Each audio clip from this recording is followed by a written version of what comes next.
மையமுடக நேயர்களுக்கு வணக்கம். நீங்கள் இணைந்திருப்பது மையத்தின் காலை நேர பிரதான செய்திகளுடன். முதலில் தலைப்புச் செய்திகள்.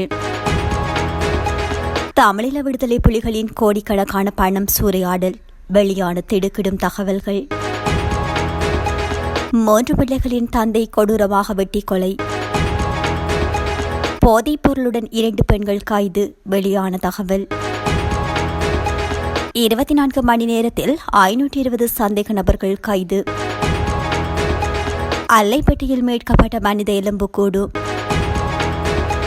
தவறுதலாக தாக்குதல் நடாத்திய விமானப்படை, 100க்கும் மேற்பட்ட பொதுமக்கள் பலி.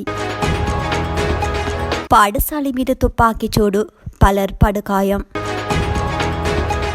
ஈரான் எரிபொருள் மீதான தடை நீக்கம், அமெரிக்கா விடுத்த அறிவிப்பு. ஈரானை சூழும் 10,000 படை வீரர்கள், 12 போர் கப்பல்கள், உச்சகட்ட பதற்றத்தில் உலகம். தொடர்வன விரிவான செய்திகள்.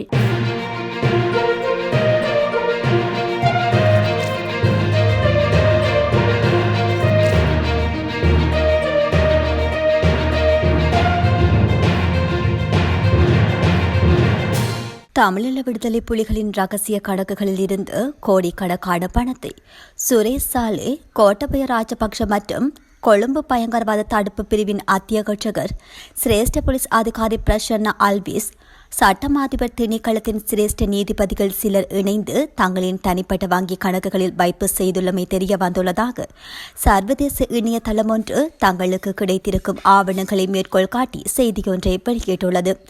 குறித்த பணம் எவ்வாறு சூறையாடப்பட்டுள்ளது என்பது தொடர்பில் அந்த இணையதளம் விரிவாக குறிப்பிட்டுள்ள விடயங்களாவன. 2009 ஆண்டு ஜூலை மாதம் 21ஆம் தேதி சுப்பிரமணியம் சிவகுமார் என்று தமிழீழ விடுதலை புலிகளுடன் தொடர்புடையவர் என கொழும்பு பயங்கரவாத தடுப்பு பிரிவால் கைது செய்யப்படுகிறார். அந்த சந்தர்ப்பத்தில் நிமால் சந்திர பாகிஸ்தான் கொழும்பு பயங்கரவாத தடுப்பு பிரிவின் பிரதானியாக இருந்துள்ளார். அப்போது அதன் சிரேஷ்ட போலீஸ் பரிசோதகராக பிரசன்ன அல்விஸ் இருந்துள்ளார். பின்னர் அவர் அத்தியட்சராக பதவி உயர்த்தப்பட்டார். கைது செய்யப்பட்ட சுப்பிரமணியம் சிவகுமாரிடம் மேற்கொண்ட விசாரணைகளின் பின்னர் மேலும் 8 விடுதலை புலிகள் உறுப்பினர்கள் தொடர்பில் புதிய தகவல்கள் கிடைக்கப்பெற்றுள்ளன. இந்த தகவல்களை சிரேஷ்ட போலீஸ் பரிசோதகர் பிரசன்ன அல்விஸ் தனது கையொப்பத்துடன் 2010ஆம் ஆண்டு மார்ச் மாதம் 12ஆம் தேதி தயாரித்த அறிக்கையில் குறிப்பிட்டுள்ளார். அந்த அறிக்கையில் தமிழீழ விடுதலை புலிகள் அமைப்பின் சர்வதேச ரீதியில் செயற்பட்ட முக்கிய புள்ளிகளான நடராஜா ரத்ன சபாபதி அல்லது நரேந்திரன், சிவராசா லிங்கேஸ்வரன் அல்லது திலீபன் அல்லது லிங்கேஸ்வரன், சிவராசா பிரபாகரன் அல்லது அச்சுதன் அல்லது சுரேஷ், கணேஷ் ரூபன் அல்லது ரூபன், சிவசுப்பிரமணியம் தயாபரன் அல்லது தவராசா, சானா சந்திரன் அல்லது சானா அல்லது ராஜேந்திரன், பொன்னையா ஆனந்தராஜா அல்லது ராஜா அல்லது ஐயண்ணா, சேகரப்பிள்ளை விநாயகமூர்த்தி அல்லது அறிவழகன் ஆகியோராவார். இவர்களை கைது செய்வதற்கு சர்வதேச சிவப்பு பிடியாணை பிறப்பிக்குமாறு கொழும்பு மஜிஸ்திரேட் நீதிமன்றத்தில் சிரேஷ்ட போலீஸ் அதிகாரி பிரசன்ன அல்விஸ் மனு தாக்கல் ஒன்றை செய்து பிடியாணை வழங்கப்படுகின்றது. அதில் முக்கிய நபராக நடராஜா ரத்ன சபாபதி அல்லது நரேந்திரன் குறிப்பிடப்படுகிறார். அவருக்கு எதிராக ஹாங்காங்கில் அமைக்கப்பட்டிருக்கும் போதைப் பொருள் ஒழிப்பு மற்றும் நிதி மோசடி பிரிவுகள் இணைந்து நடாத்திய விசாரணைகளில் கொங்கோ ஸ்டேண்டன் வங்கியில் 2 வங்கி கணக்குகளில் பணம் வைக்கப்பட்டிருப்பது கண்டுபிடிக்கப்பட்டுள்ளது. ஒன்று 1759 யூரோவும் மற்றையதில் 4,772 அமெரிக்க டாலரும், மேலும் அபுதாபி வங்கியொன்றில் 13,97,500 அமெரிக்க டாலர்கள் காணப்பட்டுள்ளது. இந்த விடயம் தொடர்பில் விசாரணைகளை நடாத்துவதற்காக சுரேஷ் சாலே உள்ளிட்ட குழுவினர் கோட்டபய ராஜபக்சவின் அறிவுறுத்தலின் பேரில் 2 முறை அபுதாபி சென்று வந்துள்ளனர். அபுதாபியில் நடராஜ ரத்ன சபாபதியை சந்தித்து அவரிடம் பல பக்கங்களுக்கு வாக்குமூலமும் பெற்றுக் கொண்டுள்ளனர். பின்னர் அந்த பணம் அவருடையது அல்ல என நீதிமன்றத்திற்கு பல காரணங்களை தெரிவித்து அவர்கள் 8 பேருக்கு இந்த சிவப்பு பிடியாணை ரத்து செய்தனர். ஹாங்காங் வங்கியில் இருந்த பணம் கொள்ளுப்பட்டியில் உள்ள ஜூனியன் வங்கியில் கணக்கு மாற்றப்பட்டிருந்தது. 2015ஆம் ஆண்டு இது தொடர்பில் நடாத்திய விசாரணைகளில் குறித்த பணம் அரசுடைமையாக்கப்பட்டது. ஆனால் அபுதாபி வங்கியில் நடராஜ ரத்ன சபாபதி வைத்திருந்து 13,97,500 அமெரிக்க டாலருக்கு என்ன நடந்தது? ஏன் இதுவரை எவ்வித தகவல்களும், அதாவது 2,795 லட்சம் ரூபாவுக்கு என்ன நடந்தது? சுரேஷ் சாலை மற்றும் கோட்டபாயவுடன் அன்று இணைந்து விசாரணை நடத்தியவர்களின் கைகளுக்கு போயுள்ளதாகவே தெரிய வருகின்றது. அதனாலேயே அவர்கள் நடராஜரத்ன சபாபதியை சந்திக்க அபிதாபி சென்றிருக்க வேண்டும். மேலும் அவர்களை தண்டனையில் இருந்து விடுவித்து பெரும் சந்தேகத்தை ஏற்படுத்தியுள்ளதாக அந்த செய்தியில் குறிப்பிடப்பட்டுள்ளது. கொரோனாக்கள் வாரியப்புல பிரதேசத்தில் குடும்பஸ்தர் ஒருவர் கொடூரமான முறையில் வெட்டி படுகொலை செய்யப்பட்டுள்ளார். குறித்த சம்பவமானது நேற்றைய தினம் இடம்பெற்றுள்ளது. இந்த சம்பவம் குறித்து மேலும் தெரிய வருகையில் வாரியப்புல பிரதேசத்தில் நீண்ட காலமாக நிலவி வந்த காணி தகராறு ஒன்று நேற்று வன்முறையாக மாறியுள்ளது. இதன்போது ஏற்பட்ட மோதலில் அதே பகுதியைச் சேர்ந்த 48 வயதுடைய நபர் ஒருவர் கூறிய ஆயுதங்களால் வெட்டப்பட்டு உயிரிழந்துள்ளார். இந்த கொலை சம்பவம் தொடர்பாக உயிரிழந்தவரின் நெருங்கிய உறவினரான 28 வயதுடைய இளைஞர் ஒருவரை போலீசார் சந்தேகத்தின் பேரில் கைது செய்துள்ளனர். நீண்டகால பகையை இந்த கொலைக்கு காரணம் என ஆரம்பகட்ட விசாரணைகளில் தெரியவந்துள்ளது. ஹம்பகாம் எரிகம பகுதியில் சட்டவிரோத ஐஸ் போதைப் பொருளை உடைமையில் வைத்திருந்து 2 பெண்கள் கைது செய்யப்பட்டுள்ளனர். குறித்த கைது நடவடிக்கையானது நேற்றைய தினம் மேற்கொள்ளப்பட்டுள்ளது. மேரிகம பிரதேசத்தில் போதைப் பொருள் விற்பனை செய்யப்படுவதாக போலீசாருக்கு கிடைத்த ரகசிய தகவலை முன்னெடுக்கப்பட்டு விசேட சோதனையின் போதே இவர்கள் கைது செய்யப்பட்டனர். இவர்களிடமிருந்து கணிசமான அளவு ஐஸ் போதைப் பொருள் மீட்கப்பட்டுள்ளதாக தெரிவிக்கப்படுகின்றது. கைது செய்யப்பட்டவர்கள் 25 மற்றும் 27 வயதுடைய யுவதிகள் என அடையாளம் காணப்பட்டுள்ளனர். இவர்கள் இருவரும் நீர்கொழும்பு மற்றும் கந்தானி ஆகிய பிரதேசங்களைச் சேர்ந்தவர்கள் என முதற்கட்ட விசாரணைகளில் தெரியவந்துள்ளது. நாடளாவிய ரீதியில் முன்னெடுக்கப்பட்ட விசேட போதைப் பொருள் தடுப்பு நடவடிக்கையின் போது கடந்த 24 மணித்தியாலங்களில் மாத்திரம் 520 சந்தேக நபர்கள் கைது செய்யப்பட்டுள்ளனர் என்று போலீசார் தெரிவித்துள்ளனர். கைது செய்யப்பட்ட சந்தேக நபர்களிடமிருந்து 179 கிராம் ஹெரோயின் மற்றும் 228 கிராம் ஐஸ் போதைப் பொருள் என்பன போலீசாரால் கைப்பற்றப்பட்டுள்ளன. கைதானவர்களில் 6 பேருக்கு எதிராக தடுப்பு காவல் உத்தரவை பெற்று மேலதிக விசாரணைகள் முன்னெடுக்கப்பட்டு போலீசார் நடவடிக்கை எடுத்துள்ளனர். கைது செய்யப்பட்டவர்களில் சிலரது சட்டவிரோத சொத்துக்கள் மற்றும் வருமானம் ஈட்டும் முறைகள் குறித்து போலீசார் விசேட கவனம் செலுத்தியுள்ளனர். இந்த விடயம் தொடர்பான மேலதிக விசாரணைகள் ஏற்கனவே ஆரம்பிக்கப்பட்டுள்ளன என்று தெரிவிக்கப்பட்டுள்ளது. போதைப்பொருள் கடத்தல்காரர்கள் மற்றும் விநியோகஸ்தர்களை கண்டறியும் நோக்கில் இந்த சோதனைகள் நாடளாவிய ரீதியில் விரிவுபடுத்தப்பட்டுள்ளன. கைது செய்யப்பட்ட ஏனைய சந்தேக நபர்களிடமும் போலீசார் தீவிர விசாரணைகளை முன்னெடுத்து வருகின்றமை குறிப்பிடத்தக்கது. வேலனை அல்லைப்பட்டி பகுதி பற்றிய காணியொன்றில் இடம் தெரியாத நபர் ஒருவரின் எலும்புக்கூடுகள் மிகவும் முக்கிய நிலையில் அடையாளம் காணப்பட்டுள்ளதாக ஊர்காவற்றுறை காவல்துறையினர் தெரிவித்துள்ளனர்.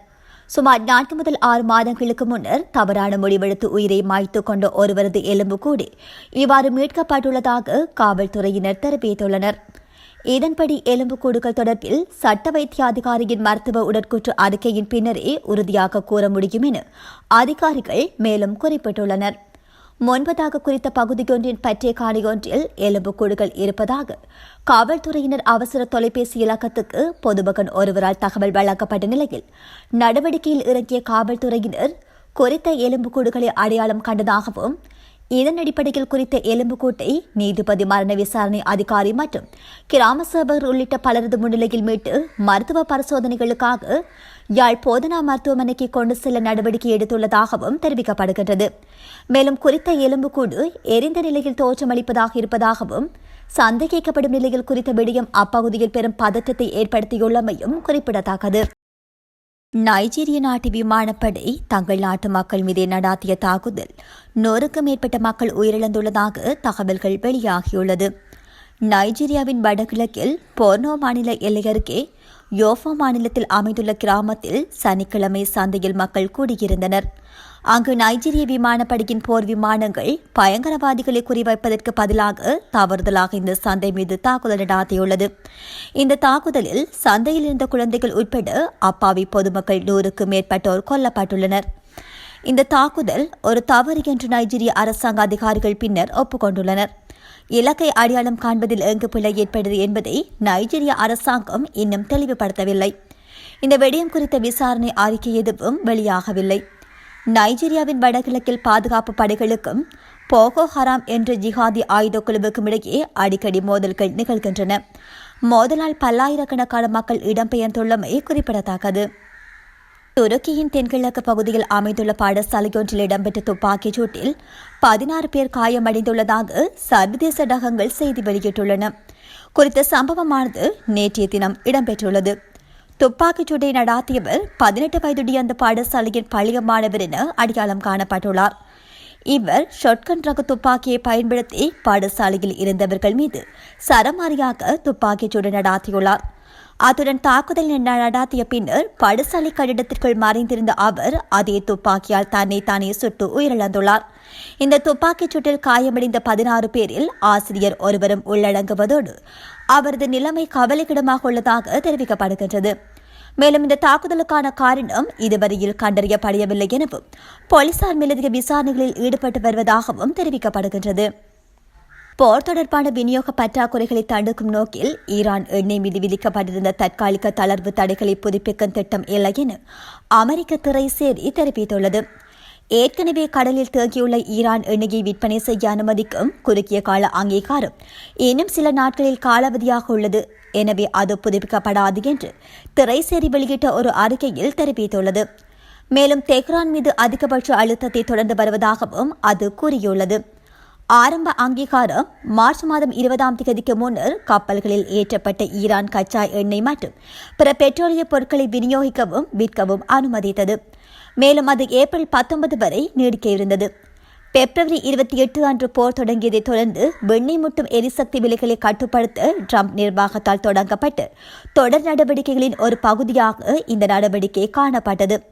கடலில் உள்ள ரஷ்ய எண்ணெய் மீதான இதேபோன்ற தடை தளர்வும் இதில் உள்ளடங்கும் என்பது குறிப்பிடத்தக்கது.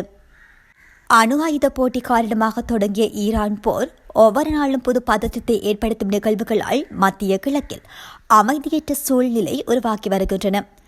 இதன் காரணமாக அமெரிக்க ஈரான் மோதலில் பதற்றம் தொடர்ந்தும் அதிகரித்துள்ளது.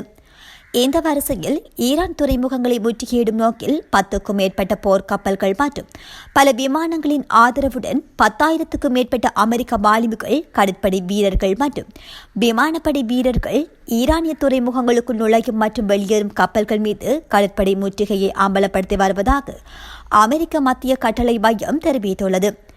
எக்ஸ் தளத்தில் வெளியிடப்பட்ட ஒரு பதிவில் இந்த நடவடிக்கையின் முதல் 24 மணி நேரத்தில் அமெரிக்க முற்றுகையை தாண்டி எந்த கப்பலும் செல்லவில்லை என்றும் 6 வர்த்தக கப்பல்கள் அமெரிக்க படைகளின் அறிவுறுத்தல்களுக்கு இணங்கி திரும்பி ஓமான் வளைகுடாவில் உள்ள ஒரு ஈரானிய துறைமுகத்திற்குள் மீண்டும் நுழைந்தன என்றும் சென்காம் தெரிவித்துள்ளது.